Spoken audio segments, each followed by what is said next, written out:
মাননীয় সংসদ সদস্য, ভালো কাজ আদায় করতে হলে মানুষের উপর কিছু প্রেশার রাখা হয়। আমার মনে হয় মিডিয়া আমাদেরকে ওই প্রেশারটাই রাখছে। আমাদের একটা হসপিটালে আইসোলেশন ওয়ার্ডের কোনো ঘাটতি নেই। আপনাকে আমি অনুরোধ করব, আপনি আমার সাথে কালকে চলেন, কোনটায় দেখবেন প্রত্যেকখানে আমাদের ব্যবস্থা করে রাখা হয়েছে মিজেলস রোগের জন্য। এবং ভেন্টিলেটর আমাদের মন্ত্রণালয়ের রেডি আছে, যখন যেখানে প্রয়োজন আমরা ভেন্টিলেটরও দিয়ে যাচ্ছি। কাজে এই ব্যাপার আপনাকে আমি নিশ্চিত করতে পারি ইনশাল্লাহ আমাদের আইসোলেশন অভাব। আপনি রাজশাহীতে খবর নেন, ওইখানেও আমরা গতকাল আলাপ করেছি, আমাদের সব কিছু রেডি আছে।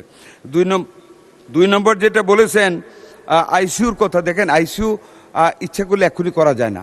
আইসিইউ আমাদের প্রত্যেকটা জায়গায় এই মিজেলস আসার পরে আমরা করেছি। এমনকি আপনাকে বলি 18 ঘন্টায় আইসিইউ ওয়ার্ড আমরা চালু করেছি ইনফেকশাস ডিজিজ সেন্টারে।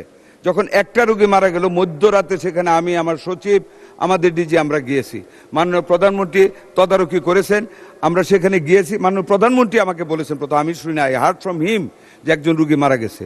কাজে ধন্যবাদ মাননীয় প্রধানমন্ত্রীকে ওনার বিচক্ষণতার জন্য। ওখানে গিয়েছি, ওই একটা আইসিইউ ইউনিট যেটা ক্লোজড ছিল, after the closure of the project of world bank, that ICU had been closed by World Health Organization. আমরা 18 ঘন্টার ভিতরে ওই আইসিইউ খুলেছি, আমরা অ্যাটাচমেন্টে ডাক্তার দিয়েছি, আমরা নার্স দিয়েছি, আয়া দিয়েছি, অ্যানেস্থেশিয়ার লোক দিয়েছি এবং পরিপূর্ণভাবে চালু করেছি। আপনি জানেন রাজশাহীর কথা, 11 দিনে 33টা বেবি মারা গিয়েছিল। আমরা খবর পাওয়ার পরের দিনের ভিতরে আমরা ভেন্টিলেটর দিয়েছি, আমাদের সচিব ডিজি সবাই গিয়েছে, আমরা সার্বক্ষণিক যোগাযোগ রেখে ওইটা আমরা মানে আইসিইউ ইউনিট খুলে আমরা একদম ফুললি ফার্নিশড করেছি। আমাদের রোগী এখন একটা আল্লাহর রহমত কোনো ক্যাজুয়ালিটিস নেই। আরেকটা যেটা বাজেটের কথা বলেছেন, এখনও তো আমরা বাজেট দেইনি মাননীয় সংসদ সদস্য।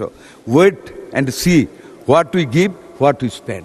ইনশাল্লাহ transparently, honestly, sincerely, whatever the budget shall be granted by our Honorable Prime Minister and this House, we must spend it on the real grounds of necessity of the health. ধন্যবাদ আপনাকে।